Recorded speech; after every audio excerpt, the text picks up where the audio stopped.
Hello दोस्तों, कैसे हो आप सभी। तो वेलकम टू क्रिएटिव एजुकेशन। तो आज हम बात करने वाले हैं एसएससी सीजीएल के पार्ट 3 के टॉप 20 क्वेश्चंस की।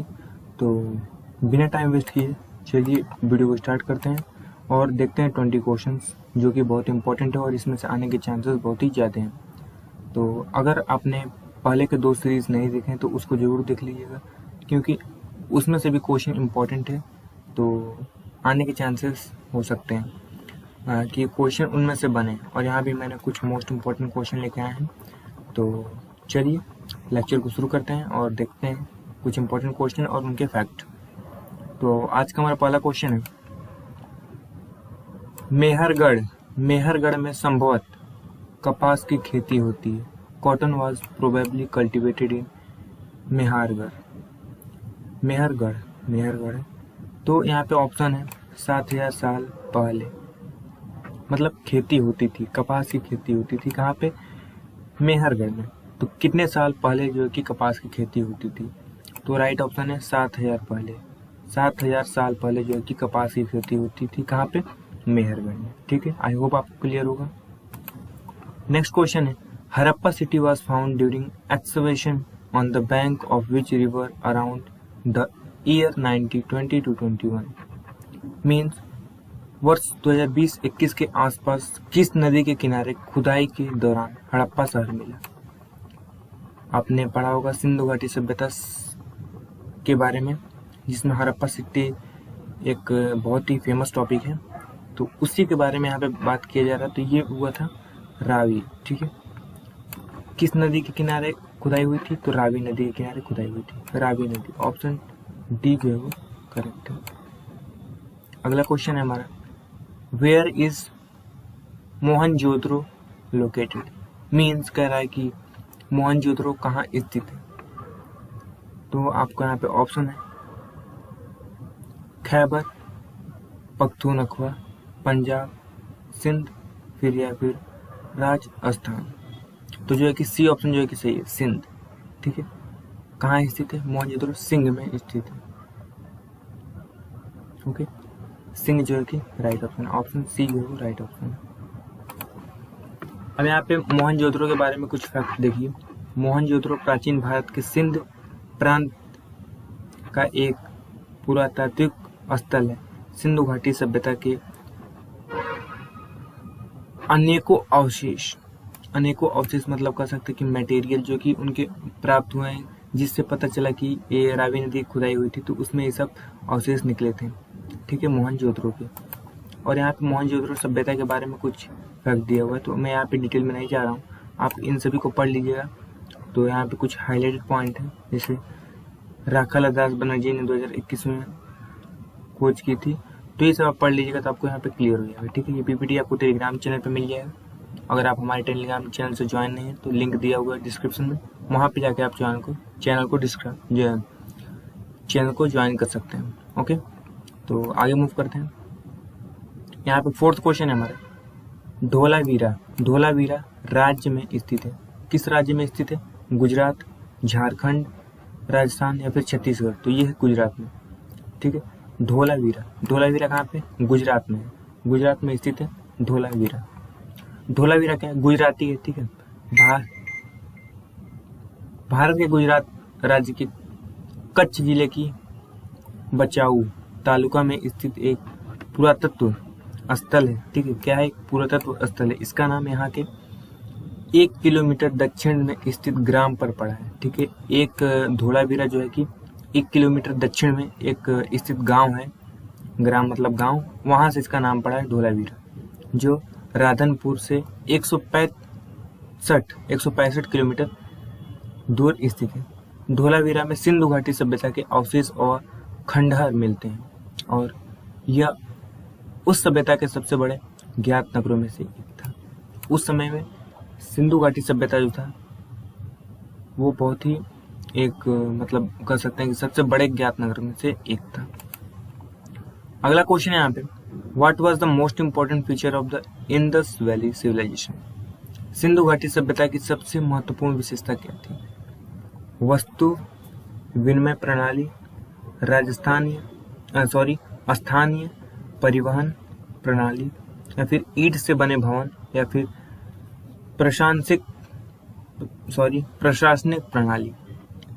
तो सिंधु घाटी सभ्यता के कुछ महत्वपूर्ण विशेषता हम पहले जान लेते हैं, उसके बाद हम इस क्वेश्चन को डिस्कस करते हैं। यहाँ पे कुछ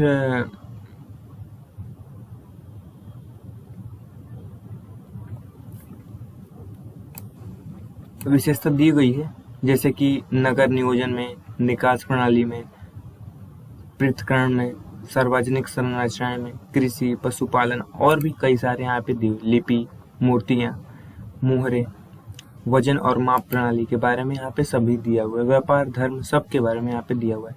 तो आप सभी इसको टेलीग्राम पे एक बार रीड कर लीजिएगा, बस उससे क्लियर है, ज़्यादा इसमें डीप में क्वेश्चंस नहीं आते हैं। तो सिंधु घाटी सभ्यता की सबसे महत्वपूर्ण विशेषता क्या थी?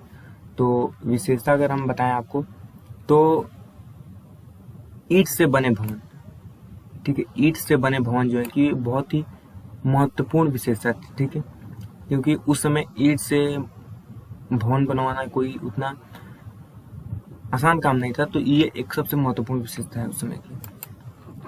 ये आपको मैंने बता ही दिया कि इसको बस आपको रीड कर लेना है, ठीक है, तीनों पेज को, जो आपको स्लाइड को एक बार रीड कर लेना है, बस सिंधु घाटी सभ्यता की विशेषता के बारे में आपको पूरा A to Z नॉलेज हो जाएगा।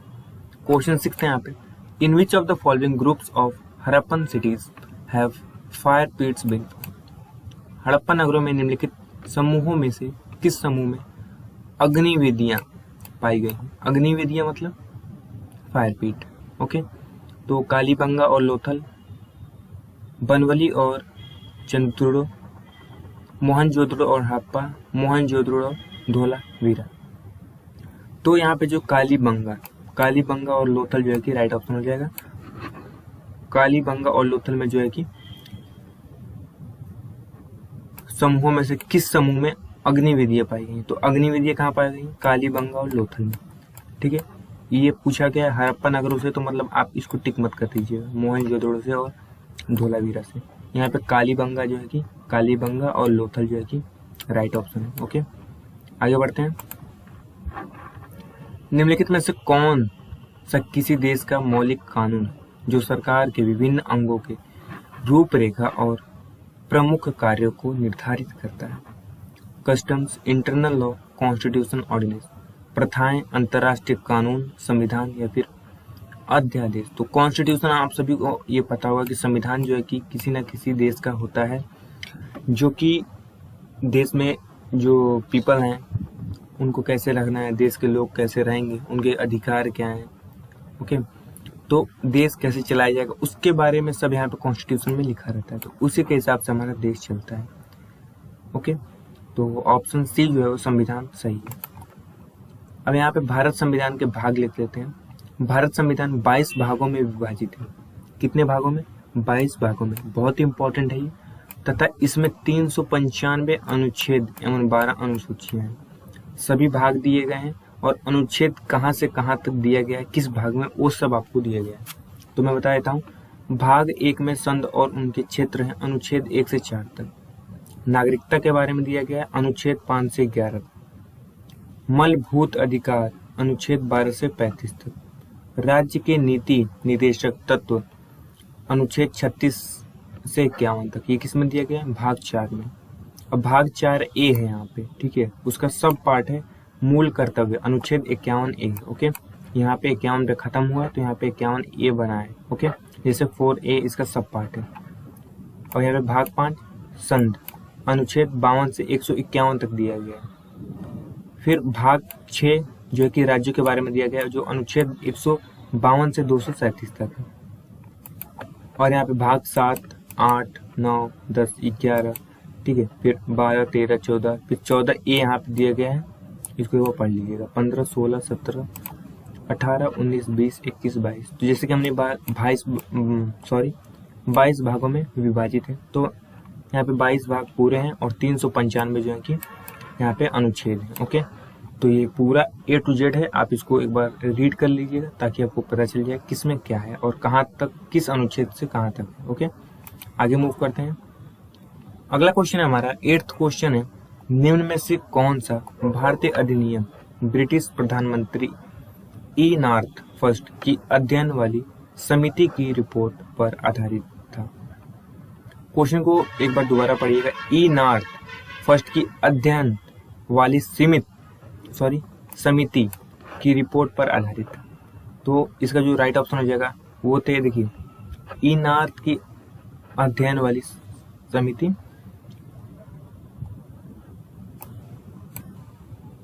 विनियमन अधिनियम 1773, ठीक है, इसका राइट ऑप्शन है सी ऑप्शन जो राइट। आगे मूव करते हैं। भारत में सांप्रदायिक चुनावी प्रणाली first means communal electorate system सबसे पहले की गई थी, मतलब सबसे पहले कहाँ शुरू की गई थी, फर्स्ट इंट्रोड्यूस बाय, तो Cripps mission, Wavell plan, Rowlatt act या फिर मार्ले मिंटो रिफॉर्म्स। तो डी मार्ले मिंटो रिफॉर्म्स 1909 में जो है कि कम्युनल इलेक्टोरेट सिस्टम का जो है कि इंट्रोड्यूस किया गया था। ओके, कब किया गया था? 1999। क्वेश्चन 10 थे, on what was the government of India act 1935 based. 1935 India अधिनियम, भारत सरकार अधिनियम 1935 ए किस पर आधारित था? भारत की स्वतंत्रता दिवस की स्वीकृति को, या फिर संविधान का मसौदा तैयार करने के लिए एक संविधान सभा का विचार को स्वीकृति, संघ और संसदीय प्रणाली के सिद्धांत, ब्रिटिश भारत के प्रांतों का अधिवेशन और सिद्धांत। तो यहाँ पे राइट ऑप्शन हो जाएगा आपका संघ और संसदीय से प्रणाली का सिद्धांत जो है कि इसके आधार पर 1935 एक्ट बेस्ड था। इसके बारे में संघ और संसदीय प्रणाली के बारे में बताया गया था। आपने जब आर्टिकल पढ़ेंगे तो आपको सब पता चल जाएगा।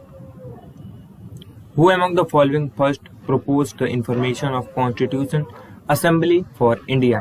निम्नलिखित में से किसने सर्वप्रथम भारत के संविधान सभा के गठन का प्रस्ताव रखा था? तो Sachchidananda Sinha, K M Munshi, B N Rao की मांग, एम एन राय। तो यहाँ पे आपके ऑप्शन है। तो एक बार क्वेश्चन को देखिए, कॉन्स्टिट्यूशनल असेंबली की बात हो रही, भारत के लिए संविधान सभा का गठन का प्रस्ताव कौन रखा था भाई? तो ये थे एम एन रॉय जो थे, इन्होंने पहले गठन का प्रस्ताव किसका? संविधान सभा का। Okay, who among the following was the first elected speaker of the central legislative assembly? Mean प्रथम निर्वाचित अध्यक्ष 1925 सुभाष चंद्र बोस, विठल भाई पटेल, मोतीलाल नेहरू या फिर भगत सिंह। तो ऑप्शन बी जो है विठल भाई पटेल जो है कि 1925 में केंद्रीय विधानसभा का प्रथम निर्वाचित अध्यक्ष थे, मींस सेंट्रल लेजिस्लेटिव असेंबली थी, first elected speaker. Okay, what name have scientist given to every object present in this universe which is made of matter? Matter मतलब पदार्थ। इस ब्रह्मांड में मौजूद प्रत्येक वस्तु जो 15 पदार्थ, मतलब यहाँ पे थोड़ा गलत है, जो 15 पदार्थ से निर्मित है उसे वैज्ञानिकों ने क्या नाम दिया? अच्छा, यहाँ पे क्वेश्चन सही है, इंग्लिश में थोड़ा मिसप्रिंट है। तो मतलब यहाँ पे हमने 4 चीज जानते हैं, जैसे हवा, पानी, ऐसे, ठीक है। तो यहाँ पे 15 पदार्थ से जो मैटर बने हुए क्या कहते हैं? क्रिस्टल, ठोस, दृढ़ या फिर ध्रुव। मतलब ये साइंस में आपको क्वेश्चन मिलेगा। तो यहाँ पे मत दृढ़ जो है ध्रुव वो राइट ऑप्शन है, ठीक है। 15 पदार्थों से क्या बोले? ध्रुव। इसके बारे में ज्यादा डीप में नहीं जाना, बस आपको 15 पदार्थों से क्या बना? ध्रुव। ओके, बिग बैंग सिद्धांत किसके द्वारा प्रतिपादित किया गया था? Propounded by whom? तो Thomas Gold, Al Biruni, George Lemaitre, doctor Alan Sanders. तो इसका राइट ऑप्शन हो जाएगा, क्या कह रहा है कि यहाँ पे बिग बैंग थियरी को किसने प्रोपाउंड किया था? तो ये थे जॉर्ज लेमेंत्र। ऑप्शन सी जो है आपका correct, option C. Okay, which is the nearest spiral galaxy to the Milky Way. आकाश गंगा के निकटतम स्पाइरल गैलेक्सी कौन सी है? स्पाइरल मतलब बोल सकते हैं राउंड में, ओके।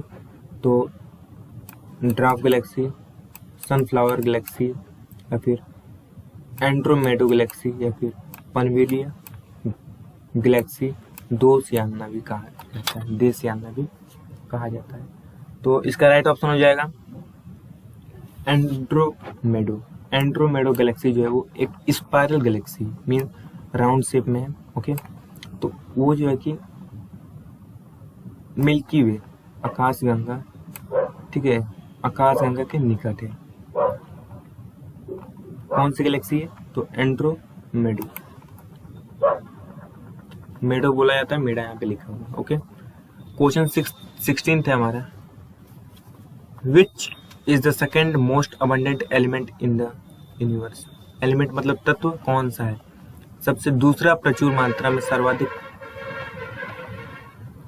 तत्व कौन सा है? तो हाइड्रोजन सर्वाधिक मात्रा में, या फिर हीलियम, नाइट्रोजन, आयरन। तो आप सभी को आई थिंक इतना तो पता होगा कि सबसे दूसरा प्रचुर मात्रा में कौन सा है। तो ये है हीलियम, ठीक है। हीलियम जो है कि दूसरे नंबर पर सबसे ज्यादा पाया जाता है। सूर्य और इसके चारों ओर चक्कर लगाने वाले खगोलीय पिंडों को क्या जाता है? मिल्की वे, सौरमंडल, आकाशगंगा, तारामंडल। तो सौरमंडल कहा जाता है, ओके। आधुनिक अर्थशास्त्र का जनक किसे कहा जाता है? आधुनिक अर्थशास्त्र Amartya Sen, John Maynard Keynes, फिर एडम स्मिथ, या फिर मनमोहन सिंह। तो मनमोहन सिंह तो यहाँ पे होगा नहीं, क्योंकि आधुनिक अर्थशास्त्र का जनक किसे कहा जाता है? तो 18 का ऑप्शन जो है कि सी, एडम स्मिथ, जो कि राइट ऑप्शन है। ऐसे ऑप्शन को एलिमिनेट किया जाता है क्योंकि ये कहीं से भी नहीं मिला। मनमोहन सिंह जो थे कि नहीं है, तो एडम स्मिथ जो है कि वो आधुनिक अर्थशास्त्र के जनक के नाम से जाने जाते हैं। 19th क्वेश्चन, निम्नलिखित में से किस क्षेत्र में श्रमिक ऐसी वस्तुओं का उत्पादन करते हैं जो तृतीयक नहीं है? परिवहन, संचार, बैंकिंग, चीनी मिल। चीनी मिल राइट ऑप्शन, ठीक है, ऑप्शन डी, ओके। निम्न में से कौन एक असंगठित क्षेत्र का उदाहरण? बैंक, खेती, पुलिस, सरकारी नौकरी। असंगठित क्षेत्र मतलब अनऑर्गेनाइज्ड। तो ऑर्गेनाइज्ड बैंक होता है क्योंकि इसमें जो है कि गवर्नमेंट के रूल रेगुलेशन फॉलो होते हैं, ठीक है। दो ये होते हैं, संगठित और असंगठित। तो यहाँ पे संगठित की हम बात करेंगे और यहाँ पे असंगठित। संगठित मतलब जहाँ पे गवर्नमेंट के रूल पॉलिसी चले और इनको जो है कि परिवार के लिए सुरक्षा दिया जाए, मेडिकल दिया जाए और कई सारी जो है यहाँ पे सुविधाएं दी जाती हैं। किसमें? संगठित में। और असंगठित में क्या होता है कि ना कोई छुट्टी है टाइम से, ना कोई काम करने का कोई भी इस टाइम है, मतलब आप इतने से इतने घंटे तक आपका ड्यूटी रहेगा, और यहाँ पे कोई भी परिवार के लिए कोई भी सुविधा उपलब्ध नहीं है, और यहाँ पे कोई भी गवर्नमेंट की रूल रेगुलेशन नहीं चलती है। यहाँ पे जो है कि प्रॉफिट के लिए यहाँ पे ज़्यादातर असंगठित क्षेत्र को चलाया जाता है। तो बैंक, पुलिस, सरकारी नौकरी। तो खेती जो है कि वो असंगठित में आ जाएगा, ओके। यहाँ पे कोई भी गवर्नमेंट के रूल रेगुलेशन नहीं होती। यहाँ पे जितने भी खेती होती है सब प्रॉफिट के लिए की जाती है।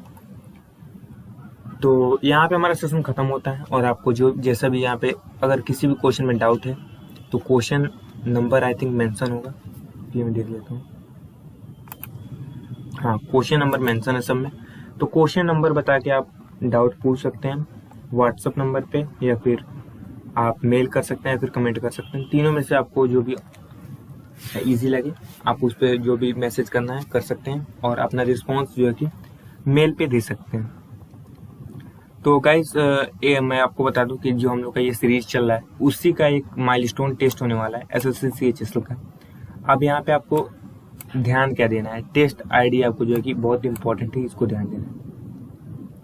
अब यहाँ पे देखिए ये थोड़ा डेट गलत है क्योंकि ये टेस्ट आपको कल मिलेगा, सॉरी आज मिलेगा 1 तारीख को, ठीक है, आज मिल जाएगा आपको। तो यहाँ पे आज मिल जाएगा 7 बजे, ठीक है, 7 बजे तक आपको मिल जाएगा। टेस्ट का लिंक जो है कि एक्टिवेट हो जाएगा 7 बजे कम्युनिटी पे, ठीक है। कहाँ पे? कम्युनिटी पे, यूट्यूब कम्युनिटी पे आपको मिल जाएगा, YT कम्युनिटी पे। आप वहाँ से इसको अटेम्प्ट कर सकते हैं। अगर आप 1 तारीख को दे रहे हैं, मेरी बात ध्यान से सुनिएगा। अगर आप 1 तारीख को टेस्ट दे रहे हैं, मतलब आज 7 बजे के बाद, तो आपको फेज 1 301 डालना है, ठीक है, चूज करना है। हेलो, देखिए आपको यहाँ पे फेज 1 301 ये कितनी तारीख के लिए? 1 तारीख के लिए। और फेज 2 102 ये 2 तारीख के लिए। अगर आप 1 को दे रहे हैं और फेज 2 का जो ID लगा रहे हैं, ये आपको गलत माना जाएगा और आपका जो है कि जो है कि आपका जो भी आप क्विज करेंगे वो आपका सबमिट तो हो जाएगा, बट हमारे यहाँ आंसर सबमिट नहीं होगा।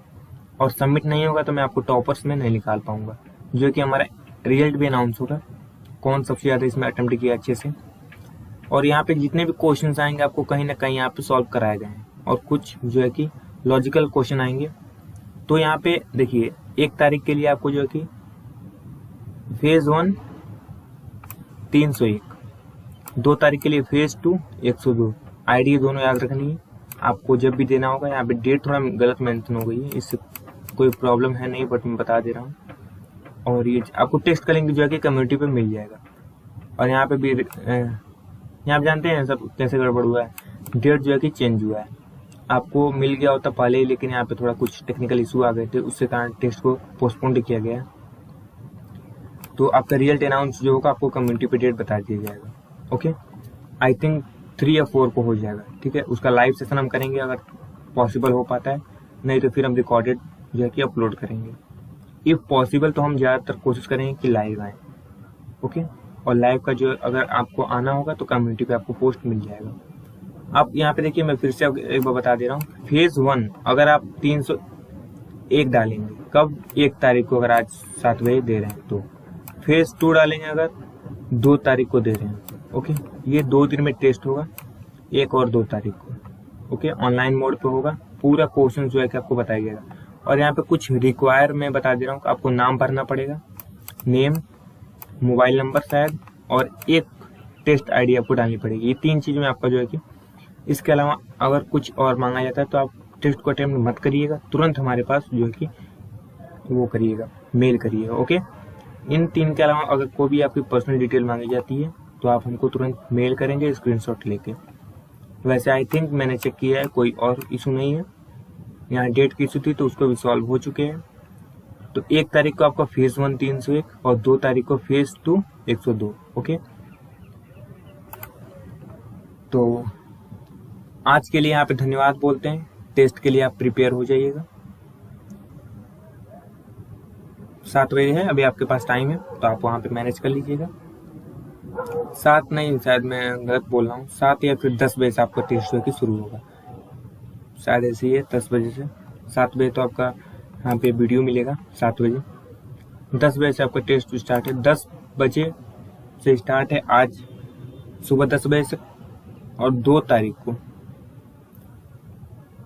12 बजे रात तक ख़त्म हो जाएगा। उसके बाद जो है कि आपका रिजल्ट मेरे पास सबमिट हो जाएगा और मैं उनमें से टॉपर्स को निकालूंगा, ओके। और वो आपका लाइव सेशन होने वाला है, ओके। इफ़ पॉसिबल तो लाइव सेशन रखेंगे, नहीं तो रिकॉर्डेड आपको मिलेगा। क्योंकि यहाँ पे थोड़ा टेक्निकल इशू है, इस वजह से मैंने लाइव आने की कोशिश की थी इस सीरीज में, बट ये पॉसिबल नहीं हो पाया। तो कोई बात नहीं, हम देखते हैं, जैसा भी होगा आपको इन्फॉर्म किया जाएगा।